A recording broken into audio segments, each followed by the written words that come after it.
A prisoner who had just completed a 20-year sentence came to a restaurant and was having breakfast. Suddenly, several police cars stopped outside, quickly surrounding the restaurant. Seeing the police with their serious and prepared stance, Jack immediately realized something was wrong. He quickly scanned the interior of the restaurant, confirming that there was only an elderly couple and 2 children present. He instantly understood that the police were here for him. Jack didn't panic. He silently set down his fork and casually pulled out several $100 bills to pay the bill. Just as he finished this action, 2 fully armed officers broke down the door. Police! Don't move! Don't move! Don't move! Don't move! Now, you're going to slide out from behind that booth. Nice and slow. Do it now! But they had no idea that Jack had been a retired general, and taking on these 2 officers would be an easy task. But Jack didn't act. Instead, he stayed silent and raised his hands to cooperate with the arrest. He wasn't afraid. It was just that he was new to this small town and didn't know the situation. He decided to gather information first. After being taken to the police station, Officer Kelly handed him a registration form and asked for his personal information. But Jack remained silent, only sharply observing the details of the police station. This attitude quickly angered Chief Allen. He immediately ordered that Jack be put in the detention room. At the critical moment, Detective Yak stepped in to mediate. He took Jack to a meeting room and explained the reason for the arrest. Last night, a brutal murder occurred in the town. The victim was shot in the back of the head with 2 9mm bullets. After being confirmed dead, the killer continued to beat the body for 2 hours, finally covering it with a piece of cardboard. Then, this morning, a witness saw Jack at the crime scene. Thus, he became a suspect. After hearing the case, Jack, who had remained silent, finally spoke. Because I didn't kill anybody. At least not recently. And not in this town. Based on Yax's description, he immediately deduced many details. 3 men dropped this body. Lightning. Shooter was someone who knows firearms well. Bullets were small caliber, 9mm, 95 grain, that's subsonic.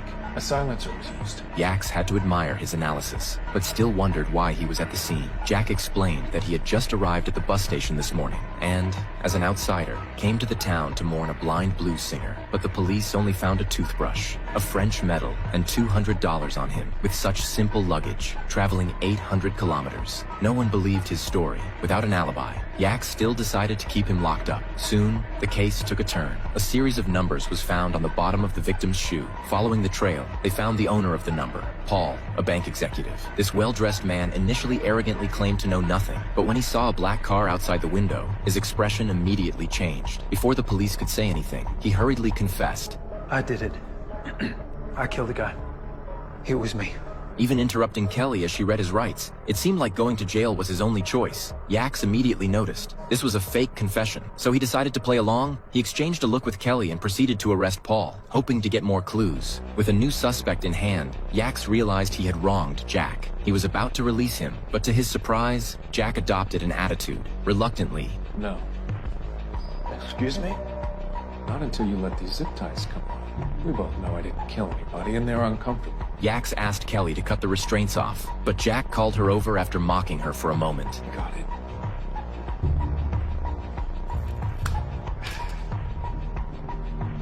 He confidently walked out of the station. However, the detective quickly stopped Jack. He told Jack all about Paul's identity and the details of his confession, hoping Jack could help analyze more useful information. But Jack's trip had already been ruined by them. He wasn't planning to help anymore. He turned around to leave. Seeing that Jack refused to cooperate, the detective decided to put pressure on him. He said that Paul's claim of being the killer didn't prove Jack's innocence. Paul had also admitted to many false things, so he reasonably suspected that Paul was trying to cover for Jack. Therefore, Jack couldn't leave until the case was closed. This statement completely ignited Jack's anger. He immediately turned around and threw out a key clue. It turned out that just before Paul was brought to the station, Officer Stephen had an odd 2-second eye contact with him. This clearly suggested that there was a secret between the two. Without hesitation, he decided to summon both Jack and Stephen to the office for a confrontation. Inside the interrogation room, an unexpected truth emerged. It turned out that Paul and Stephen were cousins. According to Stephen, on the night of the crime, their entire family had a gathering until 2 a.m. Paul was already too drunk to do anything. There was no way he could have gone to the crime scene.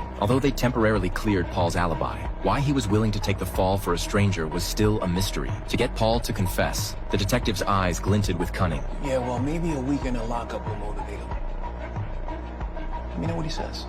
The hell does that mean? Before Jack could react, the cold handcuffs were placed on his wrists again. The detective was planning to throw both Jack and Paul into prison. Inventory is watching Ring. He'll steal him first 5 minutes he's in there. It was nice talking to you. Soon, the two of them arrived at the prison. As soon as they entered, they were met with deliberate trouble from the prison guards. The guard, under the pretense of searching for important evidence, ordered them to strip for an anal check in front of everyone. Whoa! Having been a major before, Jack knew this was against the rules. He refused without hesitation. No. Blanket strip search policies are unconstitutional unless there's clear articulable suspicion of criminal activity. The victim I'm suspected of murdering was shot by a handgun that would measure 4 inches by 6. That weapon's not fitting inside me or any other human being without sending them to the hospital. Since that's the only contraband related to this crime, your request is unlawful. Seeing that the guard wasn't backing down, Jack decided to threaten him. So if you think you can perform the inspection without getting seriously injured, go for it. Otherwise, check the box on your clipboard.